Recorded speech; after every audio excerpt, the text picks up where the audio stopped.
Eh bien, on est parti. Donc, bienvenue sur ce webinaire, le premier de l'année 2023 organisé par HM MBS. Aujourd'hui, je reçois Cyril. Bonjour Cyril. Donc, voilà.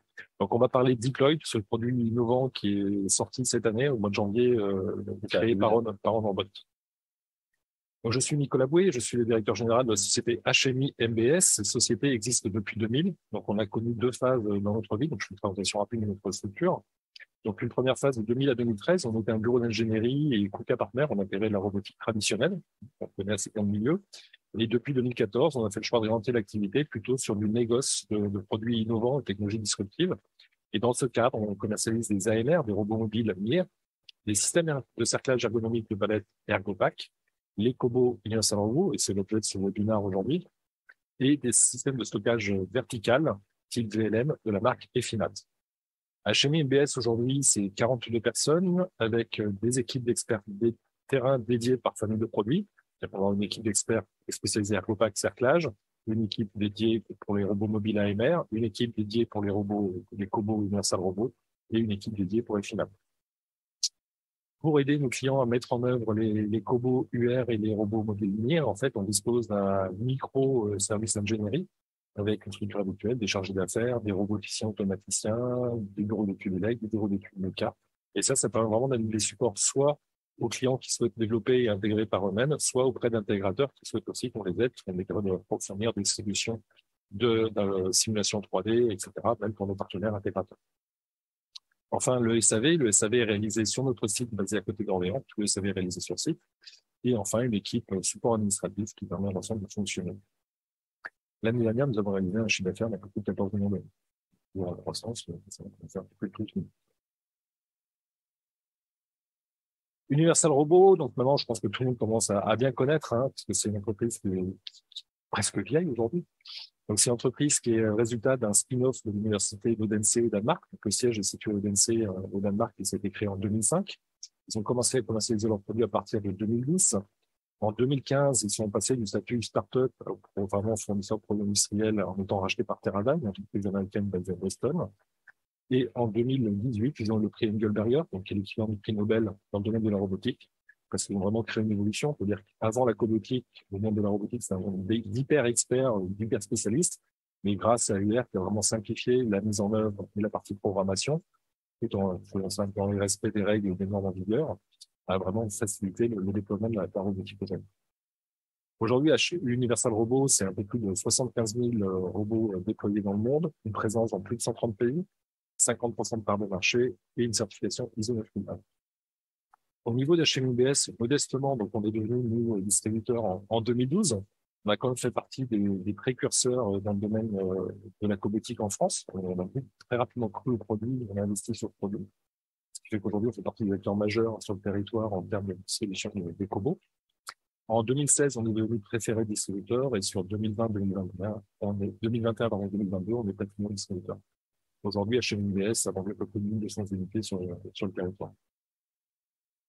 Ce que je propose, Cyril, c'est de vous présenter, puis vous présenter rapidement Honorabot.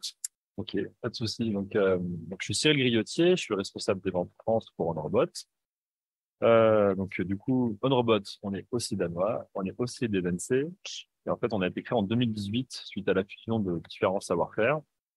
Aujourd'hui, on se veut être une référence dans la fabrication d'éléments de type préhenseur pour cobots et robots industriels. Et on compte à date environ 160 personnes réparties dans le monde entier. Donc notre gamme, finalement, il peut s'agir de pinces 2 doigts, 3 doigts, de préhenseur à vide, d'axe vertical. L'idée, c'est que tous nos outils sont 100% communicants et 100% électriques. Voilà. On fabrique également des solutions de type palettisation, ponçage et lissage. Notre motif, finalement, c'est d'être un peu le one-stop shop, la boîte à outils pour toutes les personnes qui souhaitent intégrer du robot. Et en fait, dans cette idée-là, on a finalement développé tout un système d'interfaçage mécanique qui vient plugger parfaitement avec l'Universal Robot. Et aussi, du coup, des plugins, donc ce qu'on appelle chez nous des URCaps, pour être vraiment compatible 100% et en fait avoir un déploiement le plus facile qui soit pour l'utilisateur. Vous faites partie du programme, ce qu'on appelle UR+, en fait, qui est donc un vrai atout aujourd'hui pour Universal Robot, puisqu'en fait, on a toute cette capacité de mettre plein d'accessoires. Il y a plus de 400 accessoires aujourd'hui dans le domaine UR+, qui permettent en fait de donner une fonction au cobot, parce qu'un cobot, ça reste qu'un bras qui va effectivement du poignet jusqu'à l'épaule, Mais si on veut en faire quelque chose, il faut ajouter à ce qu'on appelle un effecteur en fait du robot, qui peut être une pince, une ponceuse, des systèmes d'opération. Et en combinant tout ça, on arrive sur des solutions plus complexes. Donc, on s'aperçoit que dans QRS, en dehors de l'atout et cet aspect R+, pour revenir sur la gamme, donc aujourd'hui, la gamme, c'est la famille des CB3, qui est la première génération, pas la première, mais la première plus industrielle, vraiment, qu'on a, qui est performante, qui a été commercialisée à partir de 2014. Et ensuite, la e-Series qui est arrivée effectivement en 2018. Donc, dans la gamme e-Series, comme dans la gamme CB3, on va retrouver un UR3, 3 kg de charge embarquée, UR5, 5 kg de charge embarquée, UR10, dans la gamme e-Series, on a 12 kg 5 de charge embarquée. Dans la gamme CB, on a 10 kg et l'UR16 qui prend 16 kg avec des atténuabilités qui vont de 500 mm jusqu'à 1300 mm suivant les modèles de Kobo. Et toute cette gamme a été complétée l'année dernière, qui a été présentée lors du salon automatique à Munich et lors du salon Alfortac à Paris, donc qui est l'UR20, donc capacité de 20 kg et avec une atteignabilité de 1750 mm. Donc cette UR20 sera disponible aujourd'hui déjà en précommande et sera livrée sur le deuxième semestre 2023. Ce que je vous propose maintenant, c'est qu'on rentre dans le vif du sujet. Deploy, est-ce que vous pouvez déjà nous expliquer rapidement qu'est-ce que Deploy? C'est aussi notre nouveauté, pour le coup, qui est sortie au début de l'année 2023. Et en fait, du coup, Deploy est la première plateforme qui va servir à automatiser le déploiement d'applications collaboratives. Euh, Clairement, ça, en fait, le Deploy, finalement, est un peu l'aboutissement de cette vision de dire, voilà, avec l'avènement des cobots, on a eu des robots plus faciles à programmer. Après est né, en fait, autour de ça, tout un écosystème pour améliorer le déploiement, avoir un déploiement le plus rapide qui soit. On peut aider l'utilisateur un peu à industrialiser plus facilement une solution. Et en fait, Deploy, c'est un peu l'aboutissement de cette vision de dire au final, maintenant, voilà, on a des choses qui sont finalement faciles à programmer. Un robot seul, pour pas une application de pick and place, peut être relativement simple à programmer. Mais finalement, monter une application, prendre en compte, en fait, tout l'environnement extérieur, que ce soit des capteurs, des préhenseurs, des choses comme ça, ça s'avérait beaucoup plus compliqué à mettre en œuvre, consommateur de temps. Et en fait, souvent, on a un peu des barrières technologiques liées à ça. En fait, Deploy, le but, c'est de lever un peu ces barrières technologiques liées à l'industrie de l'automatisation. Si je reprends un peu l'historique, donc on sait que le CEO fait partie de l'aventure UR au départ, donc effectivement, il a participé au déploiement du Kobo. Après, il s'est dit que Kobo, c'est bien, mais il faut trouver le moyen de rajouter des accessoires pour simplifier la mise en œuvre. Donc, il y a eu tous ces déploiements d'accessoires par d'hardware, d'hardware, qui sont des capteurs de fort, en passant au pince, en passant au système de ponçage. Ensuite, le CEO s'est rendu compte qu'il s'est bien rentré dans toutes ces applis, mais en combinant, ça va ensemble. Il faut les faire travailler ensemble, mais c'est de plus en plus complexe. Parce que quand on parle du pick and place, c'est vraiment des applications simples. Mais une application, par exemple, de palettisation, c'est bien plus complexe. Et donc, il s'est dit, il faut qu'on aille encore l'étape d'après. Simplifions maintenant la programmation de toutes ces combinaisons d'accessoires. C'est ça. Et c'est Deploy. L'idée, c'est de pouvoir finalement aller voir des gens qui ne sont pas forcément roboticiens. Peut-être que c'est des entrées-sorties, des automaticiens qui disent, allez, je vais me lancer dans le robot, mais je ne sais pas encore comment y aller. D'accord. Concrètement, donc, Deploy, c'est quoi? Voilà. Du coup, en fait, c'est une plateforme, en fait, le but d'avoir une plateforme, c'est que finalement, on a un nouvel hardware, donc, qui permet, dans notre jargon, qui s'appelle une Airbase. Avant, ça s'appelle Complitebox. Maintenant, ça s'appelle une Airbase. Et en fait, permet de gérer l'interconnexion entre un robot, les capteurs externes et les préhenseurs. Voilà. L'idée d'avoir une Airbase qui est à la fois aussi connectée. Donc là, vous voyez, on parle de cloud. En fait, l'avantage d'avoir un cloud, c'est qu'on permet de bénéficier en fait de puissance de calcul illimitée. En fait, on va venir générer toute la partie programmation. D'accord. Ça, en fait, devra être fait connecté à un cloud. Après, l'application, on va dire toute la partie programmation est stockée à la fois sur ce cloud et à la fois sur cette Airbase. Donc, ça veut dire que vous pouvez même faire travailler votre application offline. Okay. L'idée aussi d'avoir du cloud vous permettra aussi d'avoir des applications toujours à jour et d'avoir des choses toujours à jour. Voilà. Donc, dans le principe, on est d'accord. Donc, vous avez une Airbase, vous avez le Compute Box qui dispose d'entrée-sortie tout ou rien, qui vont permettre de relier tous les capteurs. Une connexion pour mettre l'effecteur qui est au bout du Kobo connecté à l'Airbase ici. Une liaison Ethernet avec le robot, voilà, simplement, donc en version réseau. Et une liaison réseau, potentiellement, vers l'Internet. Et ensuite, on a une version logicielle qui est accessible sous forme de serveur web. Donc, en fait, c'est une page web, une page serveur web. D'accord. En fait, sur laquelle vous pouvez vous connecter, en fait, sur Airbase ou avec une tablette, on va créer un réseau Wi-Fi local avec la tablette ou bien un ordinateur. Et en fait, du coup, vous avez accès à toute cette interface graphique avec laquelle on va pouvoir monter une application. On va voir juste après. Et, sans, on va dire, des notions de programmation. D'accord. Aujourd'hui, donc, vous avez 4 applications disponibles. Voilà. Donc, Deploy étant une plateforme, finalement, aujourd'hui, on héberge 4 applications principales, donc, qui sont la palettisation. Donc, souvent, les gens se projettent bien parce que c'est assez classique. L'emballage, donc le packaging, donc c'est la présentation qu'on va vous faire juste après. L'encaissage, on vient de des Exactement. produits pour le reste dans un carton. L'étui dans un carton. Le transfert, donc là, on n'a pas de pick and place, donc des applications relativement simples, et le chargement et déchargement de machines outils, donc ça peut être des fraiseuses ou des tours. Là, typiquement, on va pouvoir gérer la gestion de l'ouverture de port, de lancement de site, ce genre de choses. Pour vraiment avoir, encore une fois, être dans l'application. C'est-à-dire quand le client va acquérir Deploy, en fait, il a accès à toutes ces fonctionnalités, Exactement. tous ces 4 modèles d'application, et d'autres vont être à venir, Voilà, j'imagine. c'est l'idée, en fait. C'est de pouvoir incrémenter, en fait, ces bibliothèques d'applications au cours de l'année, au cours des années. Et le gros atout donc de Deploy, vous m'en avez parlé tout à l'heure, c'était vraiment le gain de temps. Et vous avez Voilà. essayé de benchmarker un peu par rapport à C'est ce que ça, vous faites aujourd'hui. on a essayé de faire un tableau comparatif entre le gain de temps, en fait, du déploiement d'une solution traditionnelle versus le déploiement via du deploy. D'accord. La palettisation est clairement assez représentative puisque finalement, demain, si vous imaginez que vous avez 10 recettes de palettisation à faire, vous auriez dû faire 10 programmes différents suivant le type de carton et le type de palette. En fait, deploy, c'est que les seules données entrantes que vous aurez à changer, ça sera la taille du carton et le type de palette. Et nous, en fait, deploy se chargera de générer automatiquement tout l'aspect code. D'accord. L'autre intérêt aussi, c'est que je suis client, je suis utilisateur de Deploy.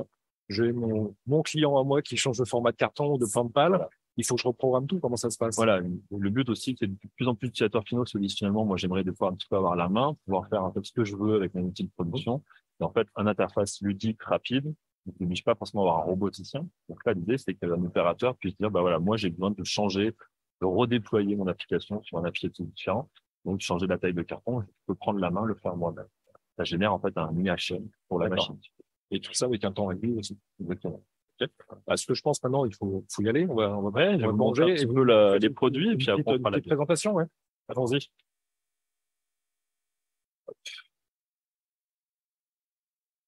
Donc, du coup, avant de commencer, je vais un petit peu vous parler de l'hardware. Donc, Nicolas a pas mal fait le boulot.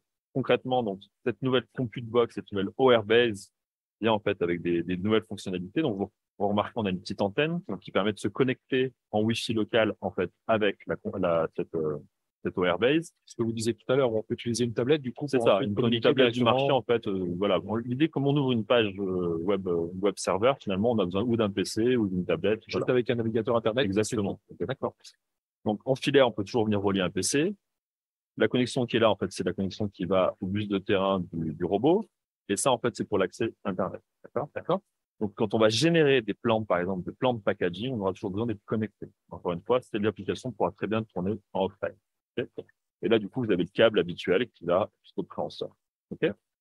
Sur les entrées-sorties ici, donc là, on a, par exemple, typiquement sur cette application, on a relié, en fait, un capteur de présence, donc présence de l'étui. Typiquement, ça pourrait être l'arrivée sur un convoyeur avec un capteur de présence, dire l'étui est bien là. Et un capteur de présence ici pour présence d'un carton dans lequel on va venir faire ce packaging. D'accord. Donc, en fait, là, vous allez le voir après quand je vais faire la démonstration. Grâce à cet hardware, on va détecter automatiquement ce qu'on a sur la cellule. On va aussi parler d'espace de travail parce que ici, finalement, l'espace est relativement simple. On a juste mis, en fait, on a juste créé, on va dire, un espace de l'OR-base.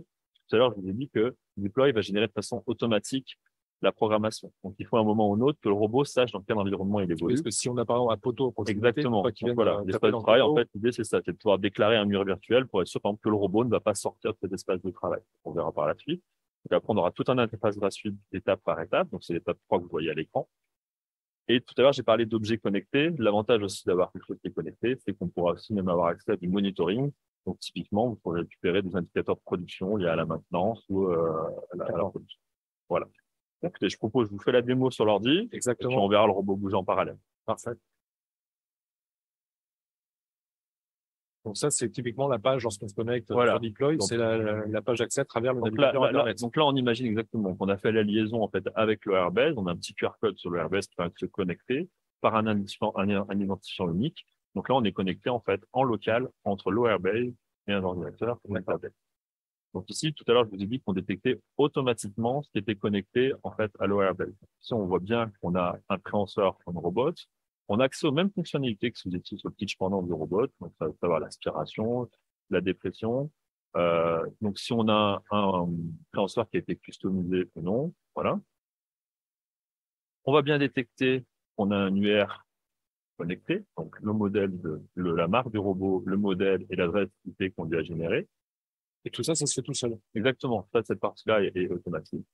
Donc, tout à l'heure, donc, on parlait de Teach Pendant. Donc là, typiquement, on va pouvoir voir, voilà, exactement, en fait, la même chose que si on avait notre Teach. Donc, par exemple, si là, je fais bouger le robot, on a bien le robot qui va bouger dans toutes les directions.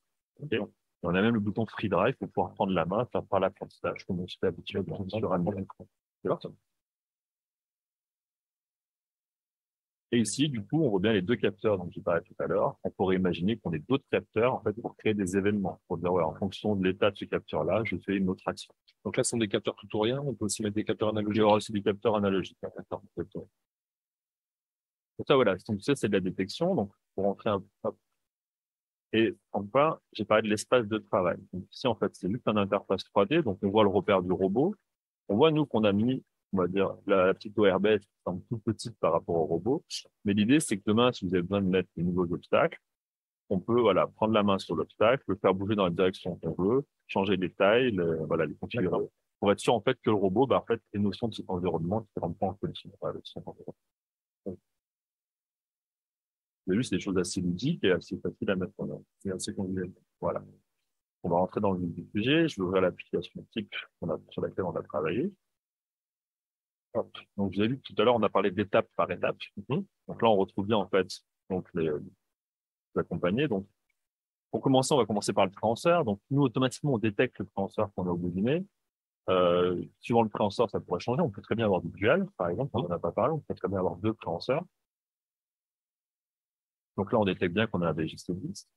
Après, du coup, on va lui apprendre le point de prise. Donc là, on a vu qu'on avait une boîte avec un capteur de présence. Donc, on est bien sur une point de prise d'étui unitaire, mais on pourrait très bien avoir du point de prise double ou plusieurs formats. Okay. Pour apprendre la position, en fait, clairement, donc, je l'ai dit tout à l'heure, donc, quand on clique sur apprendre la position, donc, on va prendre ou en free drive le robot, l'amener sur le point de prise, ou en fait, prendre la main avec en fonction du repère du robot. Voilà. Tout à l'heure, on a parlé de données entrantes, en fait, pour le redéploiement. Finalement, là, c'est les seuls éléments, en fait, inhérents à l'étui qu'il va falloir renseigner. C'est, les dimensions de cet étui-là. Si on est sur un outil qui forme, une pièce à prendre sous forme cubique, plutôt de révolution. Donc là, on a les trois grandes dimensions, ainsi que le poids. Et l'idée, c'est que le jour d'un redéploiement, en fait, un opérateur nous teste ces éléments-là à prendre.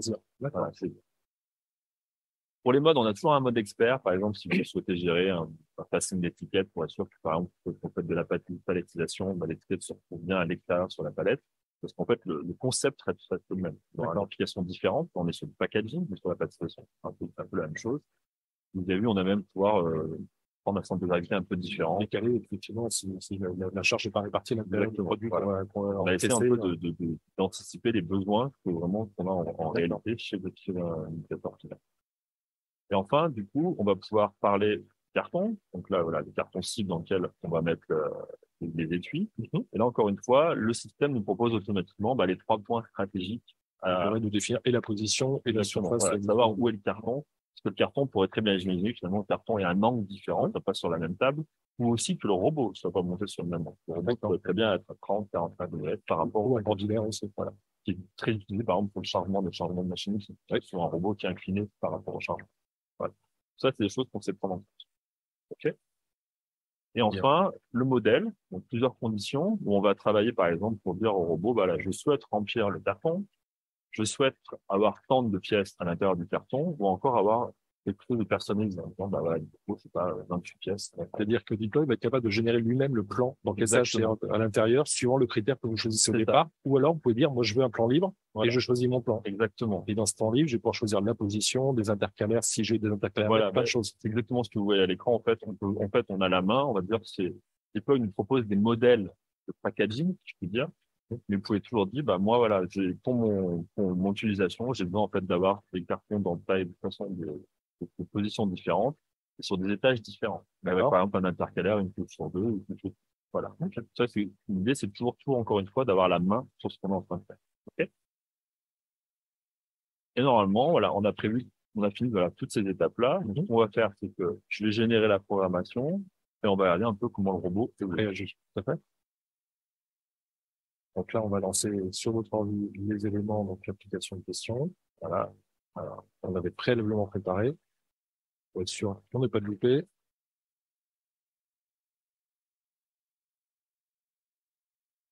C'est vraiment très simple. C'est impressionnant comme la simplicité de mise en œuvre, en fait.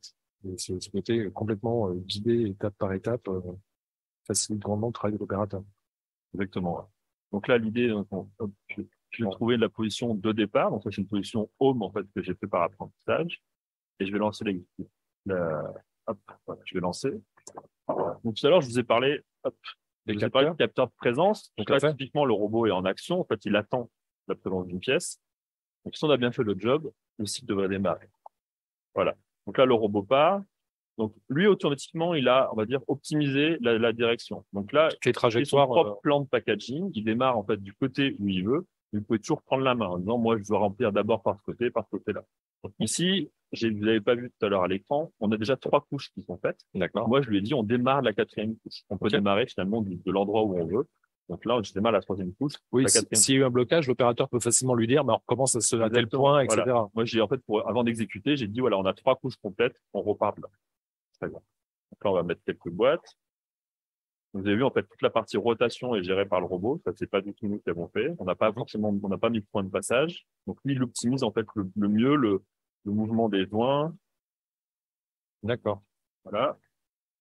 Et le gros avantage, c'est que là, typiquement, voilà, on a un carton. Donc, l'idée, c'est quand même, en fait, de venir répéter un petit peu, par exemple, le geste d'un opérateur. Donc, vous allez le voir, en fait, avec cette action-là. Vous voyez, en fait, voilà, le robot va vraiment chercher à rentrer dans le système. Pour le coup, il y avait un loupé, mais c'est l'idée. Voilà, de venir en fait faire le geste de l'opérateur pour en gros adapter à l'ergonomie qui est déjà montée. OK. C'est toujours comme ça. On a fait 10 essais avant la présentation, ça s'est bien passé. Ça marchait et il faut comment on arrive, il y a le petit loupé. C'est les aléas du direct. Exactement. En tout cas, c'est vraiment surprenant parce que ça a été rapide, c'est efficace et c'est super simple et intuitif en fait. C'est ça, c'est vraiment l'idée. Ouais. Ok. Écoutez, je vous remercie beaucoup pour cette présentation. Donc là, en fait, voilà, on retrouve bien les 5 étapes pour la mise en œuvre. La cellule, l'espace de travail, étape par étape, du monitoring possible et surtout la possibilité de pouvoir redéployer une application. Par exemple, le packaging, mais de se dire finalement, j'ai de l'hardware et je peux faire autre chose que le packaging. C'est clair. Voilà. Écoutez, merci beaucoup pour cette présentation. J'espère que ça va au moins attiser votre curiosité et pour nous contacter. Est-ce que déjà vous avez des questions aujourd'hui auxquelles on pourrait répondre?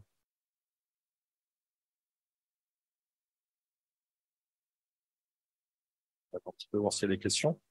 Moi, j'ai une question basique. Donc, en termes de fonctionnement, donc on a vu qu'il fallait une connexion en cloud pour la partie au moins programmation de façon initiale. Ça. Demain, j'ai pas de connexion Internet, je peux continuer d'exploiter le produit parfaitement. C'est l'idée, en fait. Finalement, la partie programmation sera à la fois hébergée sur le cloud, à la fois hébergée sur l'hardware. D'accord. Donc, en fait, même en cas de coupure Internet, en tant qu'utilisateur, vous ne voulez pas forcément travailler avec des outils connectés, vous pouvez très bien travailler en local. Donc, en fait, le job sera fait. D'accord. Il n'y a aucun souci à ce niveau-là. Mais en fait, l'idée du cloud, c'est que finalement, on se rend compte que beaucoup d'hardware, finalement, peut être obsolète au fil de l'eau. L'avantage du cloud, c'est qu'en fait, on bénéficie, en fait, de cette puissance de calcul qui est finalement et puis mise à jour en permanence, mise à jour, rajouter des applications, etc. Demain, un produit défaillant, vous pouvez récupérer finalement le programme et le réimplémenter dans votre programme. Une première question qui est bonjour. Merci pour cette présentation. Est-il possible de prendre des boîtes sur une pile et quel est le prix de la solution? Alors, on va commencer par, imaginons, pour faire du dépilage. Voilà. Donc, le point de prise, pareil, en fait, peut être customisé. On peut très bien imaginer que, par exemple, dans le machine planning, donc le chargement de machine outil, on sait très bien que souvent, on a des clients qui travaillent, en fait, sur des grids, par exemple, au 3x4, ou sur des nids d'abeilles, ou encore une fois, des prises de position fixe. Et ça, c'est des choses qu'on a pris en compte. C'est-à-dire, le point de prise, en fait, est customisé en fonction de l'application. D'accord. Donc, on peut prendre sur une pile et faire du dépilage pour ensuite remplir le carton. Donc, ça, c'est la première partie. Deuxième partie, quel est le coût? Alors, au niveau de l'hardware, il n'y a rien qui change. Il y a deux aspects. Voilà, au niveau de l'hardware, il n'y a rien qui change. On a toujours besoin de créateurs en robot. L'OR-base reste la même chose.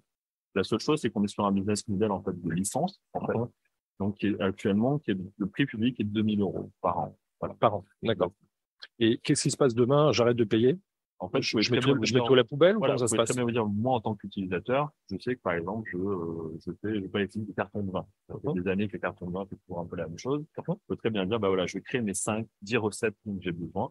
Et en fait, à l'issue de ça, si au bout d'un an, finalement, vous n'avez plus besoin de nouvelles recettes, vous pouvez très bien dire, je renouvelle pas ma licence. Par contre, vous pourrez continuer quand même de bénéficier du matériel. Ça change. D'accord. Je pourrais juste, entre guillemets, vous pouvez plus me générer de nouveaux plans de palette. D'accord. Mais je peux exploiter ce qui a été configuré préalablement. Ça reste de l'hardware. Ça, c'est à vous, vous êtes propriétaire de ça.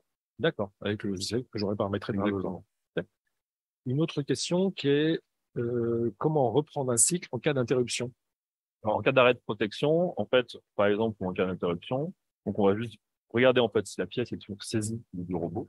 Et après, en fait, quand je fais du départ si, tout le temps, le robot va me demander est-ce que je pars du début, d'où je pars. Là, c'est ce que j'ai fait par exemple pour la démo. Je suis parti comme quoi j'avais 3 couches pleines. J'aurais pu dire j'avais fait 2 couches pleines et 2 cartons. Le robot repartait de ce moment-là. D'accord. Une nouvelle question. Est-ce que ça prend en compte d'autres marques de préhenseurs? Pour l'instant, non. Voilà. L'idée, c'est vraiment d'avoir une idée. En gros, on construit tout autour du on-robot, parce que finalement, beaucoup de paramètres sont à prendre en compte, parce qu'on doit savoir un peu les capacités des préhenseurs. Donc, l'idée, c'est de travailler uniquement avec des préhenseurs on-robot. Ok. Donc, en fait, c'est un peu l'esprit Apple, c'est de façon à garantir une bonne stabilité du système. Vous préférez aujourd'hui travailler qu'avec vos proposants où vous maîtrisez parfaitement le système et ça garantit une J'ai meilleure pas forcément la stabilité. décision stratégique pour vous dire qu'un jour on le fera pas, mais pour l'instant, c'est pas du tout d'actualité. Ok. Les modifications des paramètres comme les dimensions du carton, par exemple, sont impossibles en cas d'arrêt de la licence. On ne pourra pas les modifier. C'est ce que vous disiez tout à l'heure. C'est effectivement, si on a un arrêt de licence, je garde mes paramètres tels qu'ils sont. Et je ne peux plus rien modifier derrière. Après, gardez aussi à l'esprit que finalement, le temps gagné, en fait, quand nous, on a fait ce benchmark, finalement, on se rend compte finalement le temps gagné. Imaginez que vous êtes intégrateur, vous avez besoin de faire plein de recettes. C'est du temps d'ordre roboticien en moins. C'est potentiellement des nouveaux projets.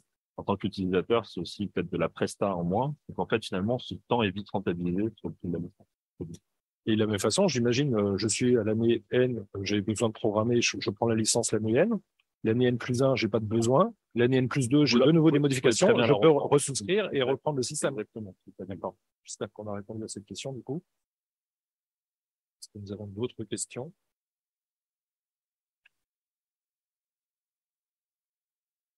On va laisser 2 petites minutes. Après, en aparté, je vous invite en fait vivement à regarder un petit peu sur le site OnRobot. On a des fiches techniques qui synthétisent en fait tous les champs du possible pour chaque application. Voilà, qu'est-ce qu'on peut faire comme type de palettisation, qu'est-ce qu'on peut faire comme machine planning, qu'est-ce qu'on peut faire comme packaging. Et après, vous rapprochez sinon d'Achemi aussi.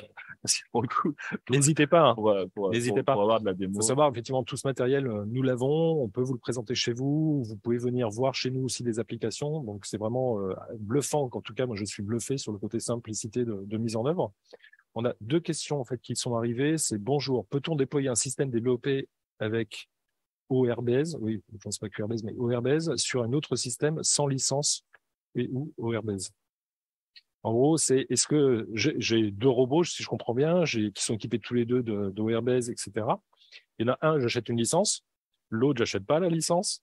Et est-ce que je peux développer les 2 applications sur celui sur lequel j'ai acheté la licence et ensuite déployer sur celui sur lequel j'ai pas acheté la licence? Alors, pour des notions de sécurité, en fait, ça sera tout le temps une application, un hardware ORBase, une licence. En fait, on ne peut pas commencer à mixer pour des choses. Voilà. Sur l'ORBase, je crois qu'il y a un code en fait que vous devez flasher qui vous donne accès. Voilà, c'est une licence unique en fait par ORBase. Donc, si vous voulez, vous pouvez faire tourner qu'une application en même temps. Non, pour la réponse, c'est non pour le coup. Ça veut dire que je suis client, j'ai 5 UR chez moi, je veux déployer 5 deploy, il faut que j'achète 5 licences. Voilà. Après, on étudie la possibilité de pouvoir en fait copier potentiellement le programme, mais en fait, finalement, on se rend compte que c'est quand même relativement rapide à mettre en œuvre. Donc, finalement, souvent, limite, au lieu de faire la manip, on mettra peut-être moins de temps à le faire directement sur site. Mais je suis obligé, c'est bien une licence par robot, en fait. Une licence par robot. On ne pourra pas acheter une licence et essayer de déployer sur les uns et sur les autres aspects. OK. Comment changer d'application? Et y a-t-il d'autres applications possibles? Donc, les applications que vous avez nommées tout à l'heure, donc on a palettisation, du packaging ou l'encaissage, comme on vient de voir là, le machine tending, le chargement, déchargement de machine, et du déplacement de produits type pick and place. Ça, c'est les 4 applications de base. Mais ça, par contre, typiquement, aujourd'hui, vous avez une application de packaging qui tourne. Demain, vous achetez un préhenseur adapté, par exemple, à de la palettisation. Vous le mettez sur un 7e max ou non. Vous pouvez très bien dire, je ne vais pas de la palettisation. D'accord. Si vos besoins de production changent, on va dire, tant que vous avez l'hardware et la licence, vous avez accès au panel d'applications. D'accord. Donc aujourd'hui, il y en a 4. Ouais. Demain, il y en aura d'autres, peut-être basées sur votre fonction de ponçage que vous avez. Ou votre on a déjà des choses qui vont sortir été 2023. On ne peut pas forcément dire plus pour le moment. Et après, d'ici 2024, on aura aussi du ponçage qui va être implémenté, de la partie capteur d'effort. En gros, pour l'idée que tous nos préhenseurs en fait soient pris en charge par Deploy. Donc en fait encore aider de plus en plus les gens qui souhaitent se mettre à l'automatisation, mais qui n'ont pas forcément les compétences en interne, de dire on va vous aider avec ça. D'accord. Peut-on faire du débraquage en ajoutant une caméra 3D? Alors, à date, donc la version 1.0 qui est sortie en janvier, donc on ne prend pas en charge la caméra OnRobot. C'est quelque chose qui est prévu dans la version, il me semble, 1.2, à vérifier. qui va arriver courant 2023. Donc, à ce compte-là, on pourra faire la saisie avec caméra, mais dans tous les cas, on sera toujours limité en fait par les specs techniques de la caméra. Donc, suivant le type de débraquage, ça utilisera la caméra on robot. Ça, on utilisera la caméra en robot, qui est 2,5D. Voilà, qui est pas tout à fait 3D. Pour faire du débraquage 3D, c'est pas forcément 2D. Après, il existe d'autres fournisseurs, d'autres solutions pour le débraquage 3D. Et n'hésitez pas aussi, on a une offre pour ce genre d'application. Très bien. Est-ce que vous avez d'autres questions ou est-ce qu'on arrête là pour aujourd'hui? Ce webinaire sera il sera disponible en replay, hein, il n'y a pas de souci là-dessus. Je crois que pour accéder au replay, il faut juste que vous saisissiez je crois les mots de passe, votre email, pardon, et à ce moment-là, vous avez accès au replay. En tout cas, écoutez, je vous remercie à tous d'avoir assisté à ce webinaire. Merci Cyril d'être venu nous présenter ce nouveau produit. C'est encore une belle innovation dans le monde de l'industrie. Je crois qu'on est encore vraiment qu'au début d'une aventure avec ce monde de la cobotique et cette solution logicielle. La vision va encore évoluer. C'est vraiment impressionnant et c'est toujours plaisant de présenter ces innovations. Merci à tous. Effectivement, donc Elodie a précisé le message comme quoi ce sera visible sur YouTube. Écoutez, je vous souhaite une bonne journée à tous. Merci de nous avoir suivis. À bientôt. Au revoir.